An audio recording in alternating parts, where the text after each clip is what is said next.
Most of us walk around with a silent, invisible companion, a version of ourselves that never quite grew up. This version of you is still waiting for the validation, the safety, or the permission that didn't arrive when you were younger. We spend so much of our adult lives looking for that missing piece in other people, in achievements, or in constant movement, only to realize the silence stays with us. It is time to recognize that the person you have been waiting for is already here, standing right in front of the mirror. Think about the quiet moments at the end of a long day when the noise of the world finally fades. That is often when the weight feels heaviest. It is a subtle, persistent ache, a sense that something is missing, or that you are still waiting for someone to come and tell you that you are doing okay, that you are safe, and that you belong here. We carry these echoes of our younger selves through every room we enter, often without even realizing it. We might over-prepare for meetings because we are still scared of being seen as inadequate. We might go silent in arguments because we learned long ago that our voice didn't hold enough space to matter. We look for a savior in partners or bosses, hoping they will finally give us the all-clear signal we needed decades ago.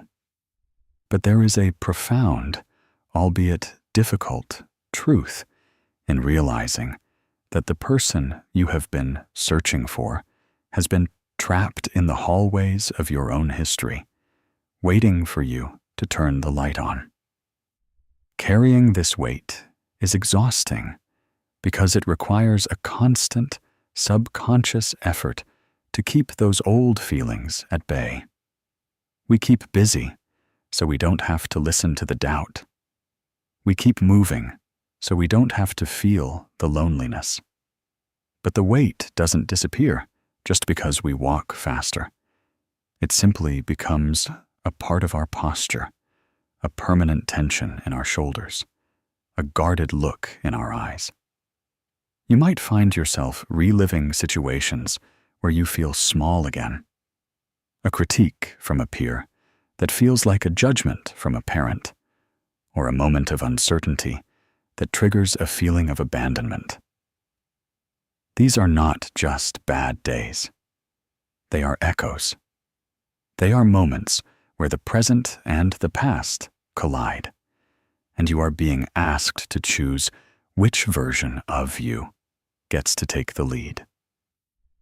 It is a heavy burden to try and navigate adulthood while feeling like a child who has lost their way. But you do not have to hold it alone anymore. You have spent your life waiting for someone else to recognize your value, to hold your hand, and to tell you that it is safe to let go of the tension. But as you stand here, in this moment, you are the only one who can offer that to yourself.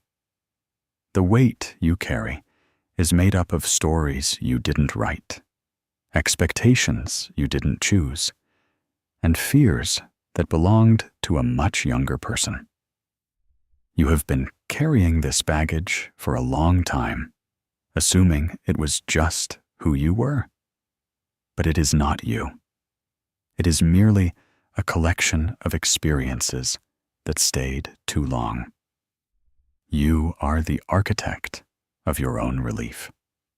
By acknowledging that you have been holding on to these echoes, you are taking the first step toward putting the burden down.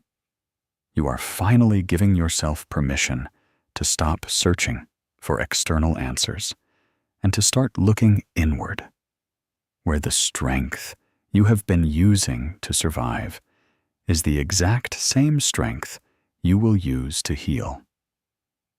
You are allowed to stop being a survivor of your past and start being the architect of your own peace. This is the beginning of reclaiming your own history, piece by piece, and finding the person who was waiting for you all along. Think about the last time you felt overwhelmed by a minor mistake. Perhaps you forgot an appointment, misread an email, or didn't meet a self-imposed deadline. How did you talk to yourself in that moment? Most of us default to a harsh, impatient internal tone, the exact voice we were raised with. It is a voice that says, "How could you be so careless?" Or, "Why can't you just get this right?" We repeat these phrases so often that they become our internal rhythm, a background static that feels like our own personality, even though it was originally taught to us by someone else. Carl Jung once observed that until you make the unconscious conscious, it will direct your life, and you will call it fate.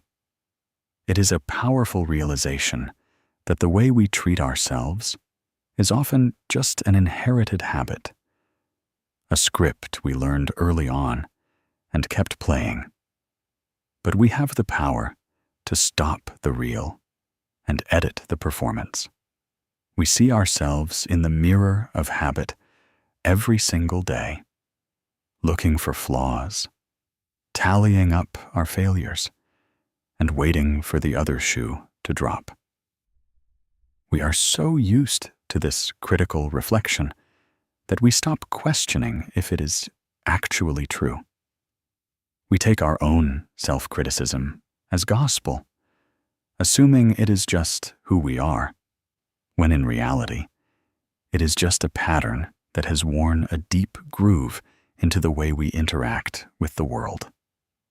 Consider how often you apologize for taking up space, or how quickly you dismiss your own achievements because you are already worried about the next task.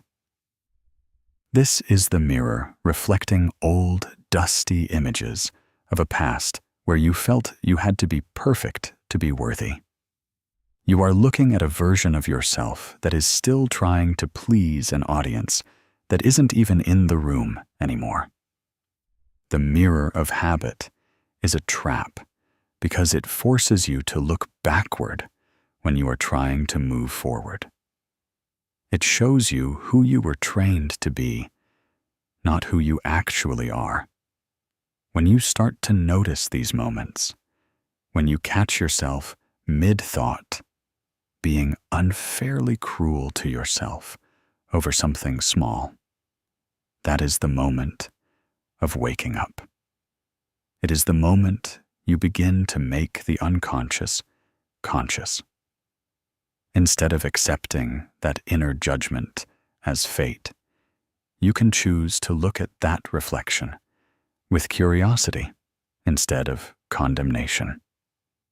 You can ask, who is actually speaking right now? Often, you will find it isn't you at all, but a fragment of your upbringing, a protective mechanism that became a prison. Breaking this habit is not about suddenly becoming a different person. It is about gently setting down the heavy tools of self-criticism you've been carrying. It is about standing in front of that mirror and choosing to see something different. When you make a mistake, instead of spiraling, you can practice a new response. You can treat yourself with the same grace you would extend to a friend who is struggling. You might say, "I made a mistake, and I am still worthy of kindness." Or, "This is difficult, and I am doing my best." This shift is rarely easy. The old habits have a way of pulling us back in, like an old road we've driven down 1,000 times. But every time you pause and choose a kinder path, you are weakening the old, harsh pattern. you are slowly clearing the mirror. You are realizing that you are not the mistakes you make, nor are you the sharp, critical voice that reminds you of them. You are the one watching that voice, and in that realization, you gain the power to change the narrative. You are shifting from being a victim of your past habits to being the conscious observer of your own life, ready to offer the compassion that was never given to you, but which you have always deserved. The inner child isn't some abstract concept or a distant memory. It is the living, breathing part of you that holds your capacity for raw wonder, deep vulnerability, and often the echoes of your earliest hurts. It shows up in the spaces between your adult responsibilities. It shows up when you are suddenly moved to tears by a small, unexpected gesture of kindness, or when you feel a wave of inexplicable defensiveness during a conversation that felt safe just a moment ago. When you experience a sudden, intense surge of emotion that feels far too big for the present moment, a spike of panic over a missed email, or a deep sense of loneliness in a crowded room, that is your younger self reaching out. It is that part of you, frozen in time, trying to signal that an old, unmet need is pressing against the glass of your present. We often try to silence this part of ourselves. We tell ourselves to act your age, or to stop being so sensitive, or to just push through the discomfort. We view these surges of emotion as weaknesses or inconveniences that get in the way of our productivity.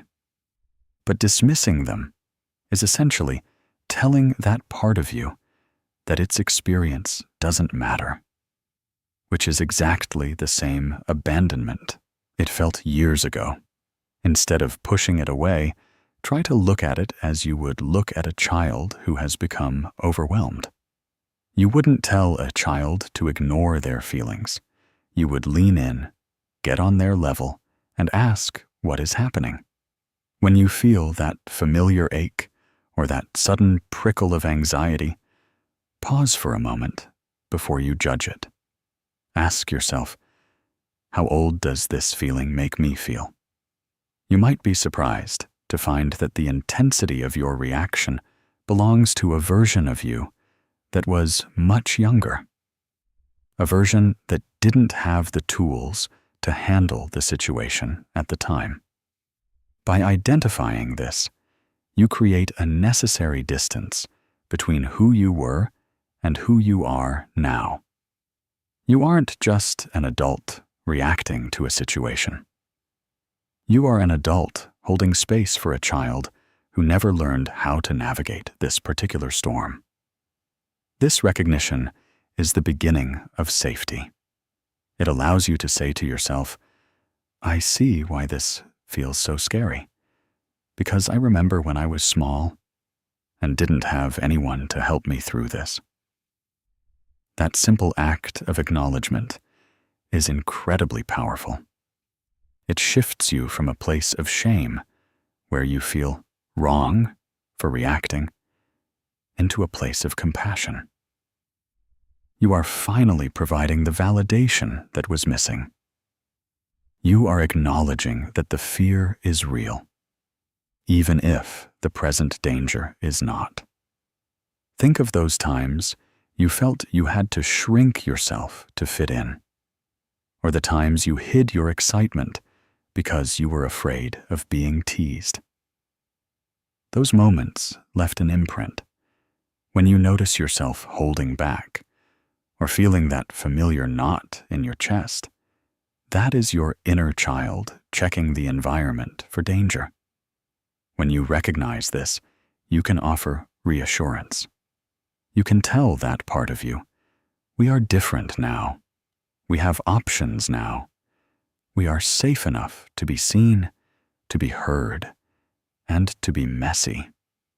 The goal is not to fix the inner child, but to integrate them. You want this part of you to feel so secure in your company that they no longer need to hijack your nervous system to get your attention. When you consistently show up, not as a harsh judge, but as a patient, steady witness, you build a bridge. You stop being a stranger to your own emotions and start being their guardian. You stop seeing these moments as things to be managed and start seeing them as opportunities to offer the love you once desperately needed. By turning toward your own vulnerability instead of away from it, you aren't just healing a memory. You are transforming your relationship with yourself, ensuring that no matter what life brings, you will never be left alone to handle it again. You are finally, truly showing up for the person who has been waiting for you all this time.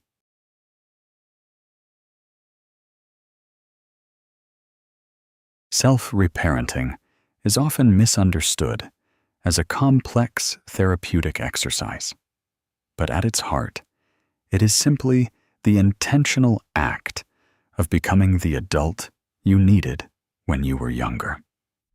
It is the conscious, daily decision to provide the consistency, stability, and warmth that were once absent.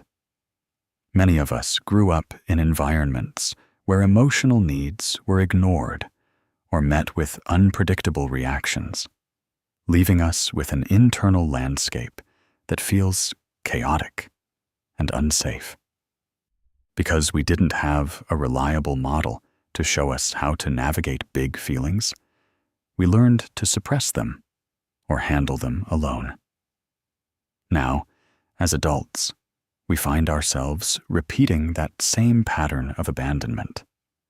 We ignore our own exhaustion until we crash, or we panic when things don't go according to plan, leaving our inner world in a constant state of turmoil. The act of reparenting is the process of reversing this.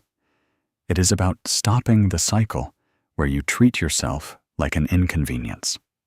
When you feel that familiar, sharp anxiety, or the heavy, sinking feeling of being overwhelmed, you don't need someone else to swoop in and fix it for you. You need to learn how to offer yourself the same steady, grounding presence you would offer to someone you love deeply. This means when you are struggling, you stop being the critic who demands perfection and start being the witness who provides support.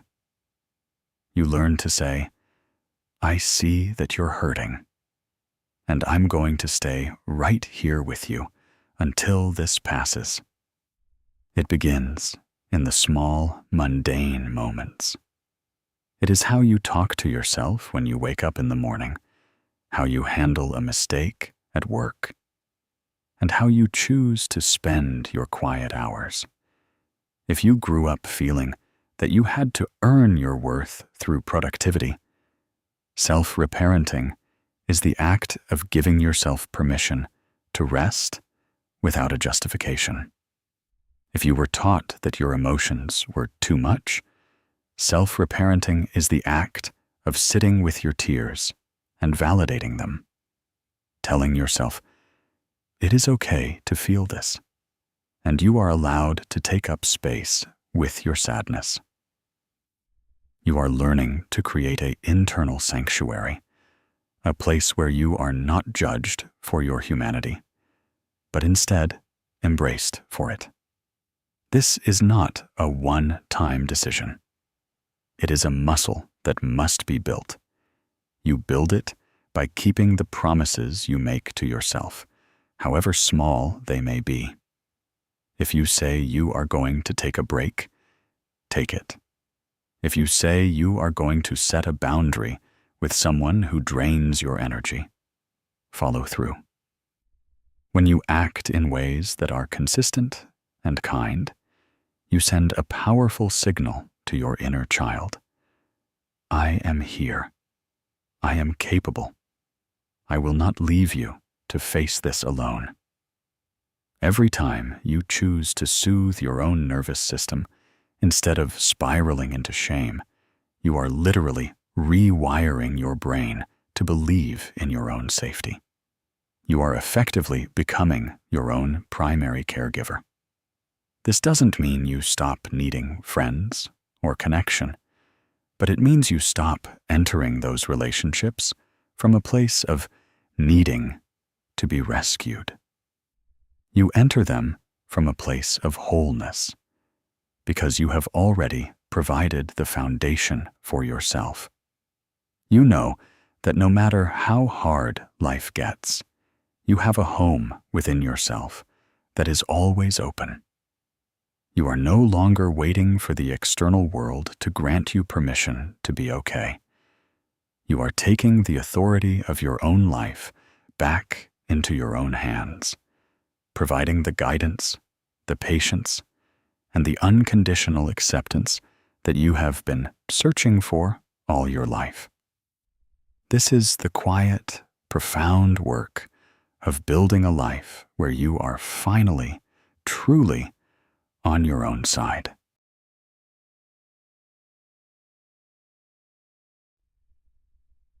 Often, we struggle in our adult lives because we have no internal walls. We have spent so long being attuned to the moods, needs, and criticisms of others that we have become like a press sponge, soaking up every bit of external energy that comes our way. We let every sharp word from a colleague, every expectation from a family member, and every demand of the day flood our sense of self, leaving us feeling washed out and adrift. Establishing emotional boundaries is not about building a fortress to keep people out.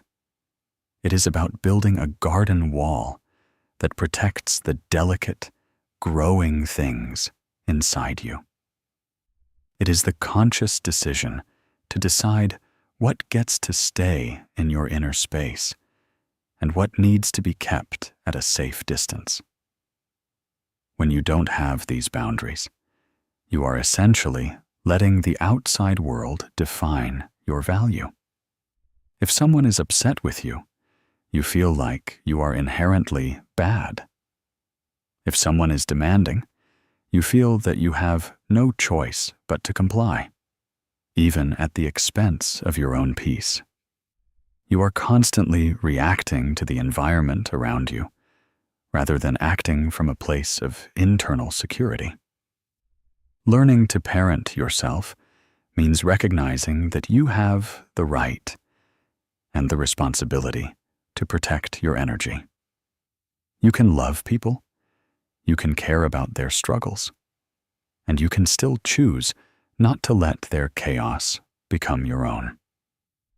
As Carl Jung noted, the meeting of two personalities is like the contact of two chemical substances.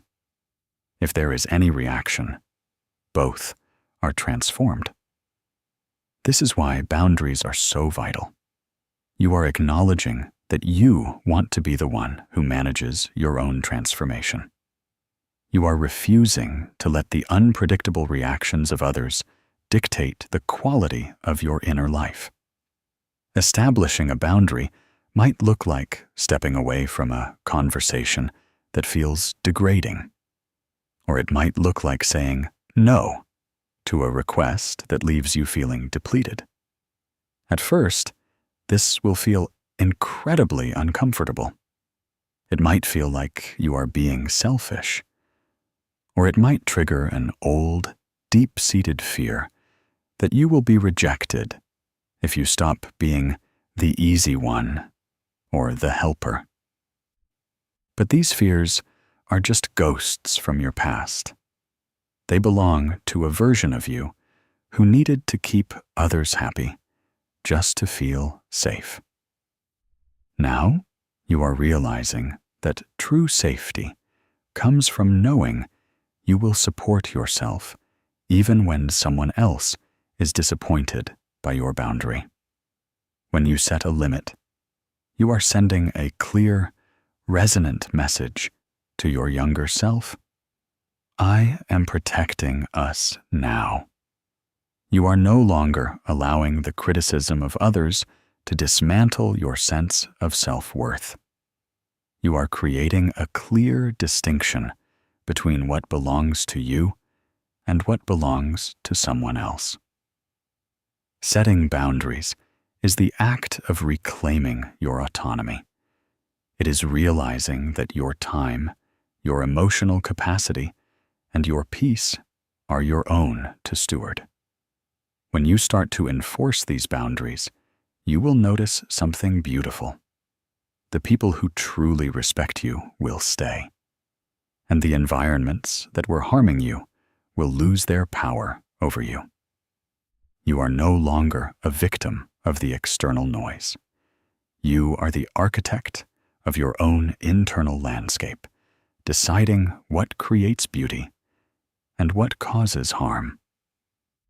As you practice this, you will find that you feel lighter, more grounded, and more present.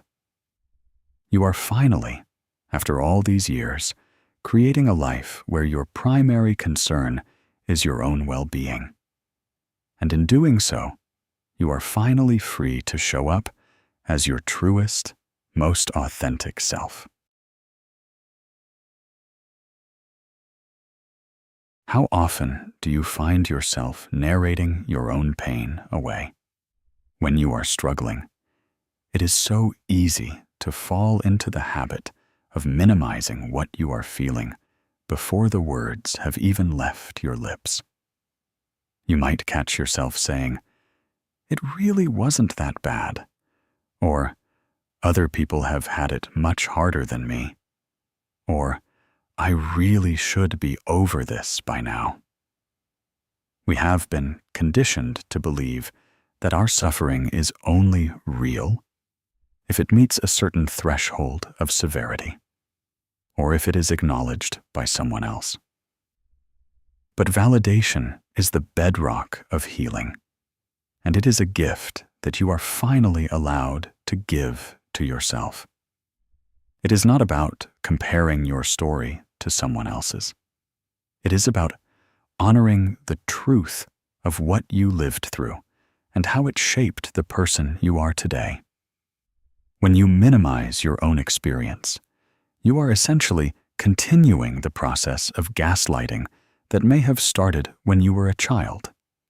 You are telling your younger self that their pain is an inconvenience, or that their reaction was irrational. But that pain was never irrational. It was a normal, human response to a situation that was difficult. When you stop invalidating your own emotions, you stop the internal war you have been fighting for so long. You are finally giving yourself permission to say, "It makes perfect sense that I feel this way. It makes sense that I am scared, that I am hurt, or that I am grieving." Validation is the act of turning toward your feelings with curiosity instead of judgment. It is the moment you choose to stand by your own side, even when the rest of the world, or your own inner critic, tells you that you shouldn't be feeling what you feel. It sounds simple, but it is deeply transformative. By saying, "I hear you, and it is okay to feel exactly what you are feeling," you create a space of radical safety. This is where the younger part of you can finally rest. That younger version of you has been waiting, perhaps for decades, for someone to finally see, hear, and understand them. When you act as that witness, the intensity of the emotion often begins to shift because it no longer has to scream to be acknowledged. Think about how much energy you spend trying to talk yourself out of your feelings. You intellectualize your trauma. You look for logical reasons why you shouldn't be bothered by an event. Or you simply numb out to avoid the intensity of the experience. But emotions are not problems to be solved. They are signals to be heard. When you validate your experience, you are honoring the signal. You are saying, I am a person who has lived through hard things, and I have a right to my internal response. This is the antidote to the shame that so many of us carry. Shame says, there is something wrong with me for feeling this way. Validation says, there is nothing wrong with me. I am simply responding to my life. When you make this shift, you are not just being kinder to yourself. You are rebuilding the foundation of your own reality. You are finally trusting yourself again. You are deciding that your own perception of your life is the only one that truly matters. As you continue to practice this, you will find that the internal noise quiets down, and you become much more grounded in the present moment. You are no longer living in a state of self-doubt. You are living in a state of self-acceptance. You are finally, after all this time, allowing your history to be a part of you without letting it define the limits of your worth or the depth of your future. Healing is rarely the grand, cinematic breakthrough we see in stories.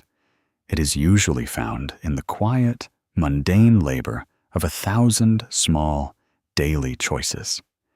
It is the decision to speak to yourself with kindness when you are exhausted, instead of pushing through the pain. And the decision to breathe when the old, familiar panic starts to rise. Patience in real time means accepting that you are a work in progress, and that progress does not always look like forward momentum. Sometimes progress is simply staying present with your discomfort instead of running away.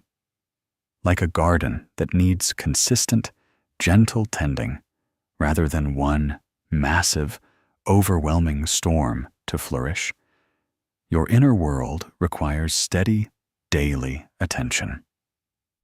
We often fall into the trap of thinking that if we haven't reached a specific state of healed or fixed, we are failing.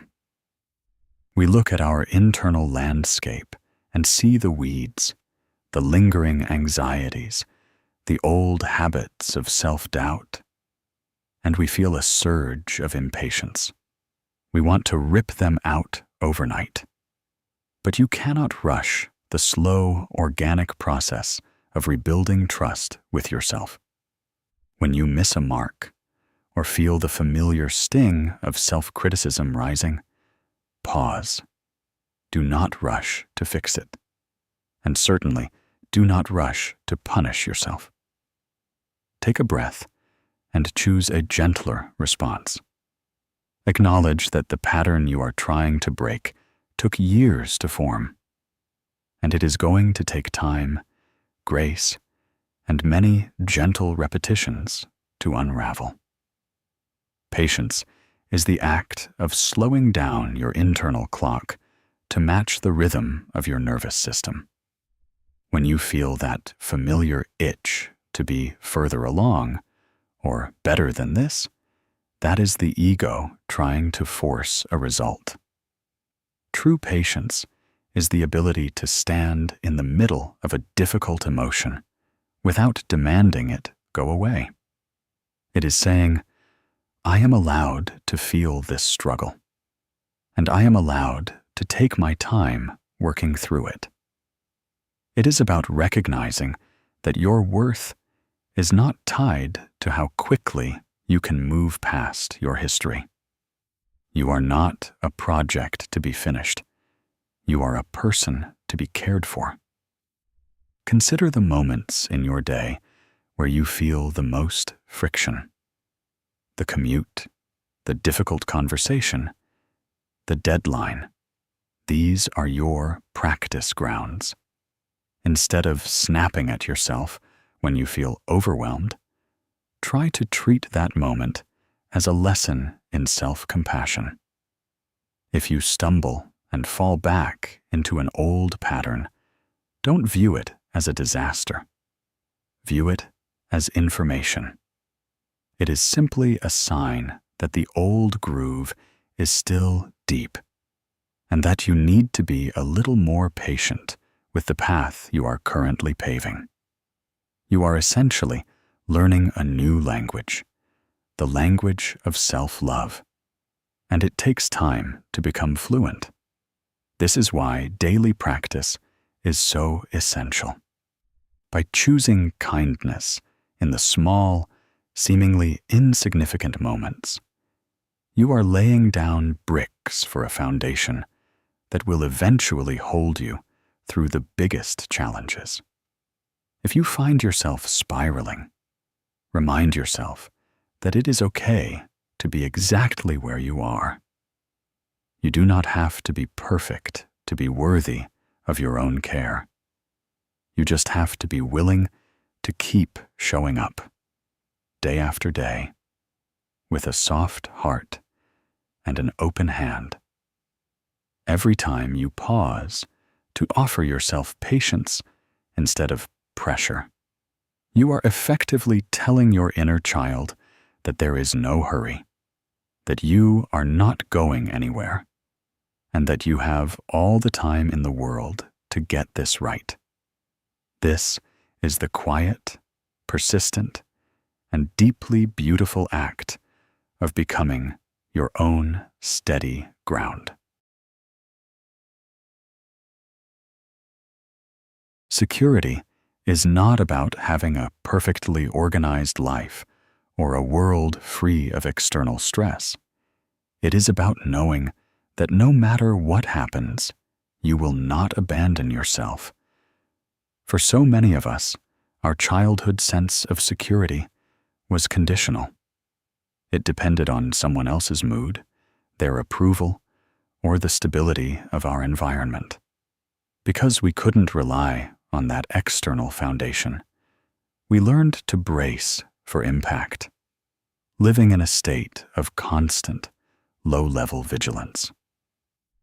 Creating a secure internal environment means shifting that foundation from the outside in.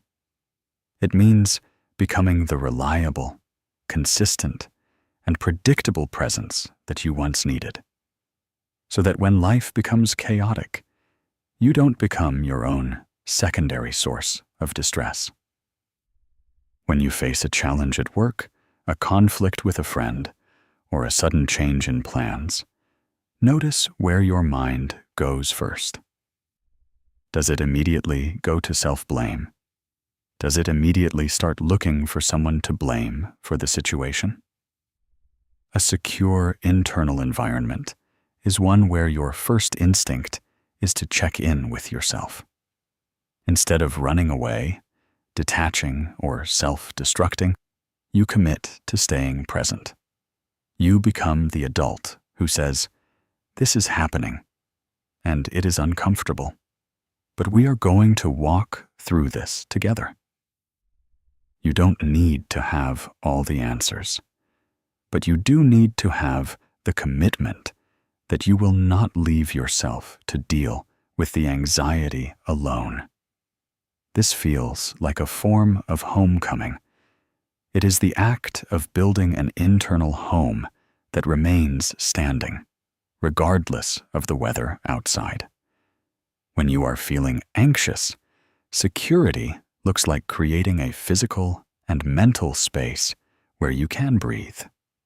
It might mean turning off your phone, making a cup of tea, or simply sitting on the floor and grounding yourself until your heart rate slows down.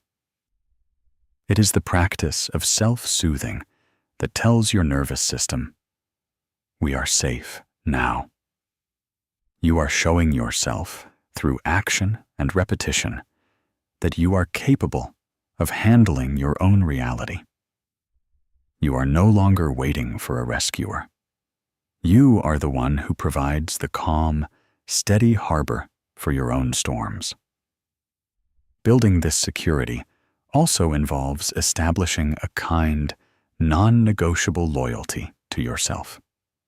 This means, if you make a mistake, you don't exile yourself from your own grace. You don't hold your own failures against yourself. A secure environment is one where you are allowed to be human, to be messy, and to be uncertain without losing your sense of belonging within your own soul. When you treat yourself with the same reliability that a loving parent offers a child, consistent, predictable, and unconditional, the world stops feeling like a constant threat. As you nurture this inner security, you will notice that your need for external validation begins to naturally fall away. You don't need the world to tell you that you are okay, because you have the profound internal assurance that you are okay. You know that you will look after yourself when you are tired, that you will protect yourself when you are threatened, and that you will celebrate yourself when you succeed. You are creating a sanctuary where you can finally take off the armor you have been wearing your entire life. You are deciding that your internal peace is a priority, not a luxury. By consistently choosing to stay, to listen, and to support yourself, you are building a lasting security that no external force can ever take away. You are finally, after all these years, truly home. Integration is the quiet, beautiful harvest that follows the difficult work of healing. It is the moment when the fractured pieces of your history, the parts you tried to hide, the parts you were ashamed of, and the parts you simply never understood, begin to weave together into a single, cohesive story. For years, you likely lived in compartments. There was the version of you that went to work, the version that kept the peace in relationships, and the hidden, vulnerable version that lived in the shadows of your own mind.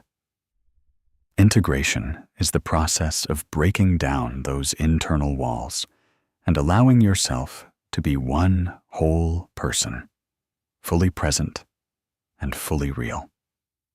When you begin to listen to that younger part of yourself and respond with love, a shift happens in your nervous system. The constant background hum of anxiety starts to quiet down because you are no longer at war with yourself. You stop looking to the world for validation because you have become your own witness. You realize that the experiences you thought were defects, the sensitivity, the caution, the deep capacity for feeling, are actually the very things that define your depth and your strength. You stop trying to edit your past to make yourself more palatable to others, and you start seeing your history as the foundation of your unique perspective. Think of integration as the act of finally pulling all the scattered pages of your life into one book. You are no longer trying to tear out the chapters that felt painful or embarrassing. You are choosing to accept them as essential parts of the narrative. When you integrate, you stop identifying as a survivor of your past and start identifying as the architect of your own future. You are no longer defined by what happened to you. You are defined by what you choose to do with that experience today. This is the ultimate form of self-actualization, the ability to take the raw material of your life and craft something that feels authentic, steady, and uniquely yours. This process is not about reaching a state of perfection where you never feel pain or fear again. It is about reaching a state of wholeness where you know you can handle whatever comes your way without losing your sense of self. When you are integrated, you are able to hold your joy and your grief in the same hand. You don't have to push the hard parts of your life into the basement of your psyche. You can acknowledge them, hold them, and then use them to inform your growth. You become someone who is capable of deep empathy because you have navigated the depths of your own struggle. As you move forward, you will notice that your relationships change too. You are no longer looking for people to complete you or to fix the parts of you that you didn't want to carry. You are showing up as a whole person, and you are inviting others to do the same. You are no longer performing a version of yourself. You are simply being yourself, and there is a tremendous amount of freedom in that. The internal noise that used to dictate your choices, the fear, the doubt, the need for approval, has been replaced by a quiet, grounded confidence. Integration is the culmination of all the small steps you have taken. The moments you set a boundary, the moments you validated your own pain, the moments you chose kindness over criticism. Each of those moments was a thread, and now you are seeing the fabric they have created. You are no longer a collection of reactions to your past. You are an active, conscious participant in your own life. You are finally, after all these years, the parent of your own inner world. And you are building a future that is rooted not in fear, but in the profound, unshakable knowledge that you are enough, exactly as you are. This is the work of a lifetime, and it is the most meaningful project you will ever undertake. You don't need to overhaul your entire life or reach some distant finish line to begin this work. You don't need a perfect plan, a surplus of time, or a guarantee of what tomorrow will bring. You only need the willingness to change the tone of your own internal dialogue right now, in this exact moment. Starting today is not about grand gestures. It is about the quiet realization that you are the one who decides how your day unfolds. When you wake up, when you sit down to work, or when you find yourself caught in a wave of difficult emotion, you have a choice. You can follow the old, well-worn path of self-criticism, or you can pause and offer yourself the same grace you would give to someone you love. Start by simply observing the thoughts that pass through your mind today. Pay attention to that voice that sounds so familiar and yet so harsh. When you catch it, When you hear that inner critic pointing out a mistake, or telling you that you aren't doing enough, or whispering that you are somehow falling behind, stop. Breathe. Ask yourself, is this how I would speak to a friend who was struggling with the same thing? If the answer is no, then acknowledge that this voice is not your own. It is just an old habit, an echo from a time when you were taught to expect perfection rather than support. Practice replacing that criticism with one simple, grounded sentence of kindness.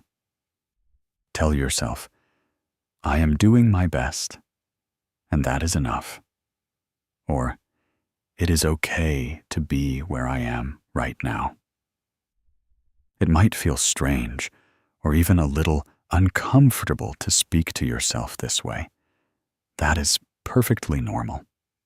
You are essentially learning a new language, and it takes time for it to feel like your own. The goal for today is not to eliminate all negative thoughts, but to start building a different relationship with them. Every time you pause to breathe instead of spiraling, every time you replace a sharp word with a gentle one, you are laying a foundation.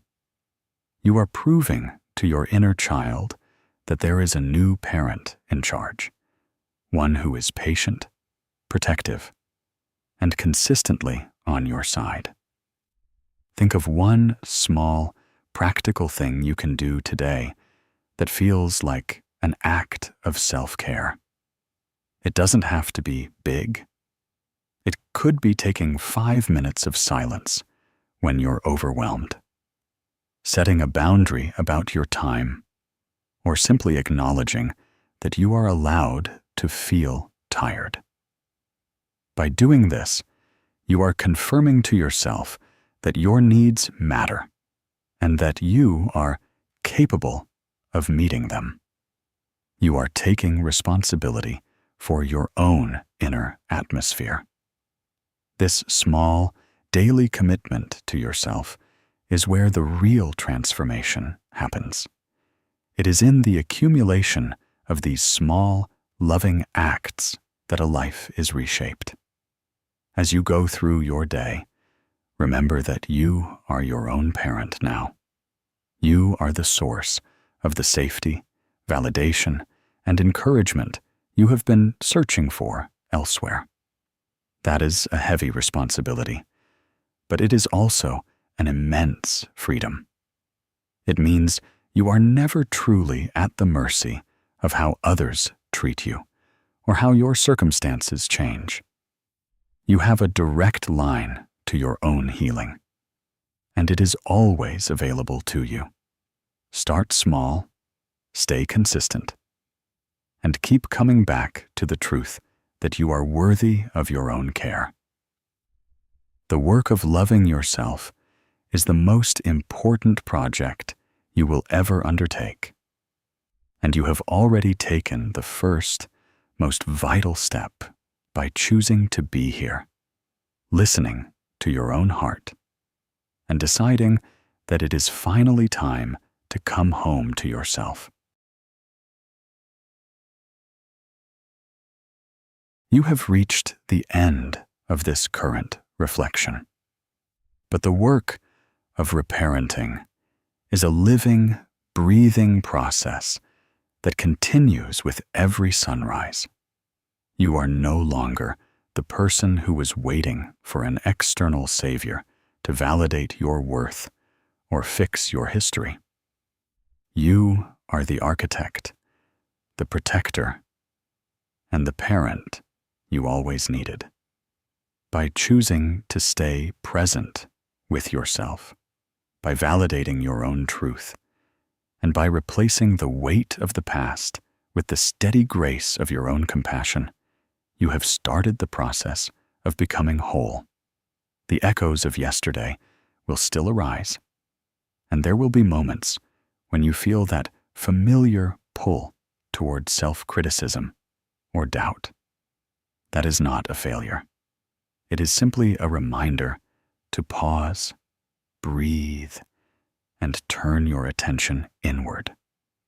You now possess the tools to meet those moments with a new, grounded kindness. You know how to set the boundaries that protect your peace, and you know how to offer the patience that allows your internal garden to grow.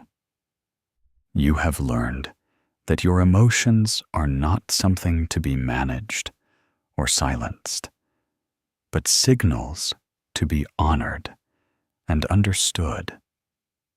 As you move forward, carry this truth with you.